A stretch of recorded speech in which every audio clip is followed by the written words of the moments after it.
the right one. Follow us on Twitter, Dexter Bailey. Lady T, I hear Lady T got a new Twitter on, but she don't want people to follow her on Twitter yet. So I'm not ready for that yet. You're not ready for that yet. Not yet. It's okay. It's okay. Philly Phil. How you doing, Dex? Absolutely wonderful. Club promoter. Yeah, I'm a club promoter, DJ, T-shirt designer. I do a lot of different stuff. Speaker. Speaker. Yeah, I've been hustling lately. I've been making money at it, but believe me, I worked for free for a long time before I got to this point. Oh, now see, now hear that underlying tone. Hear that underlying tone from Philly Phil. If you the hustle man, you're doing it for pretty much free. But if you the businessman, you getting paid. Yeah, Philly Phil said he getting paid for it now. Businessman. Believe me, I carried my equipment around DJing for a long time and not getting paid nothing or paid. I drive all the way to Columbus or Cleveland. They pay me like $25 or none at all, and not wanting to pay me.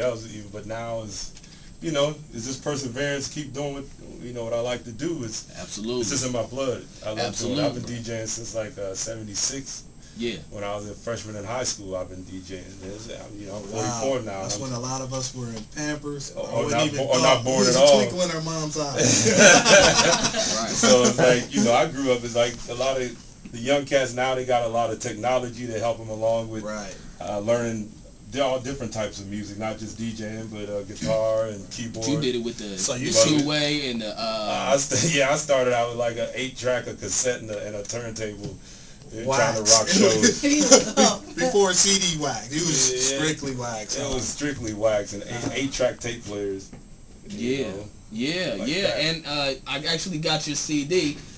Oh yeah. That's tell us about one of your CDs. Is this the Philly Phil mixtape? Yeah. The CD you're looking at now is a Marley Marl Red Alert. Live from 1989 when I traveled. I did a lot of traveling after I graduated high school. I went to the Air Force. Right. And I got a chance to experience a lot of different hip hop eras all over the country. I was in New York in '83 and '84.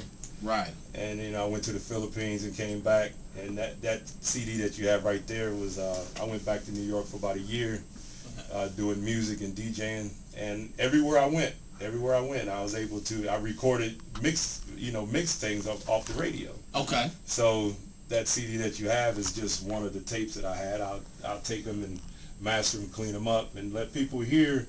It's more like a history lesson. So this is like hip hop in its raw form. Right. It's hip hop in its raw form. As hip hop started to become popular, and program directors and advertisers found out that they were able to make money off of this genre of music. Yes. The DJs went from the house parties to the clubs, and they start coming into the radio stations. So then you start getting the Marley Marls and the Red Alerts and the Awesome 2, and I mean even the Sir Mix-a-Lot out in Seattle. I mean all over the country as the corporate people finding out they could make money off of rap music and the hip hop, the hip hop culture. Right. They start having more availability. So people on the streets, they was getting jobs.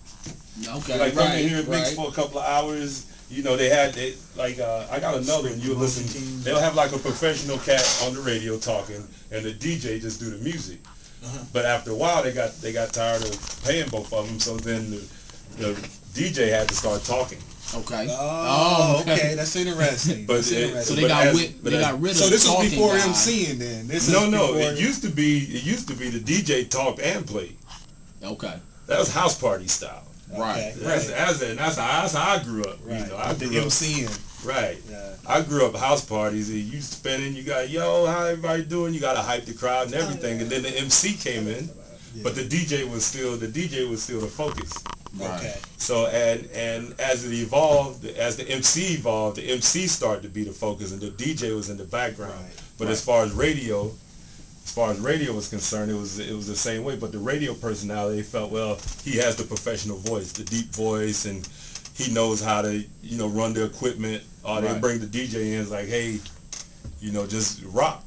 Okay. There's a lot of underground radio stations that were already doing it, but once it got into the big stations, the big FM stations, then that's when people was really able to shine. Okay. Now let's fast forward to today. Now you got Cincinnati on lock. Yeah. You got some promoting and some things that you do here in Dayton. Yes. And you got some things. Did you say Columbus also? I work out of Columbus also. Okay. Now, and you said you came. Now, did you just recently come back here from New York? No. I've been here in Dayton for about 14 years now. Okay. About 14, 15 years. I came back from Florida. I was living in Florida. I went to school down in Full Sail Center Recording Arts down there. Yeah. Graduated in Top school. Yeah. Top school there. Yeah, I graduated in '91, traveled around, and I came back. My father, has family illness, so I came back to help out the family. I've been here ever since. Okay. Yeah, I stay here, take care of my son here. Right. And this one too, take care of Very him important. too. Very important. So I'm pretty sure they appreciate it. So, but luckily enough, from me having those experiences outside of here, outside of Dayton, I was able to use my contacts and still be able to function, in the music business, but I'm still here. Right. So people, instead of me going to New York or LA or wherever, Right. the few it's not really as big as it sounds. I got like a handful of really good people that I work with. It's not like all encompassing. I'm running all over the place. Well, just to interject, I think sometimes just having a few good people is better than having a whole entourage of slackers. Yeah, a lot of people is not really like I got a lot of people doing nothing. But I got like a good handful of people. I work with some cats out of Brooklyn, Right. called the Low Life Founders. Okay. It's a fashion hip hop. They've been around forever. It's a long. They got their whole story. I had to bring that into you. I work with a cat named Rack Low. Okay. He has a radio show out there. They put out, I don't know, over 30 albums over the years. Really? Yeah, they got their own company called the Spit Factory, and I was able to meet them. They came in town and did a show with my crew, the Spitball crew.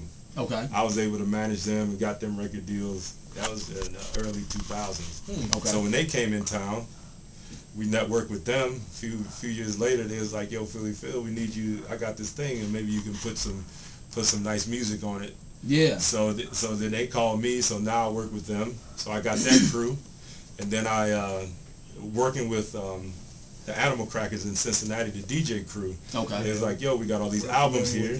Yeah, we got all these albums here, man, and we ain't selling them." Right. I was like, "Well, who's been dealing with you guys?" So they gave me like all their contacts, and over one winter, probably the winter of 2004, 2005, all winter, all I did was make calls, calling New York, calling Hungry. all of these different distributors. It's like they gave me the information. Back to persistence. They gave me the information. It's like, The "Yo, hustle.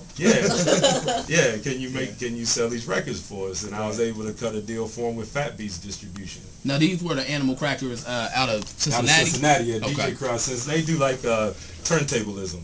Okay. They was like 5 of them, and they make music using, like, each DJ has a different part. The DJ one DJ I have the bass, one DJ I had a kick drum, one DJ I had a snare, one DJ will be doing like a freestyle scratch.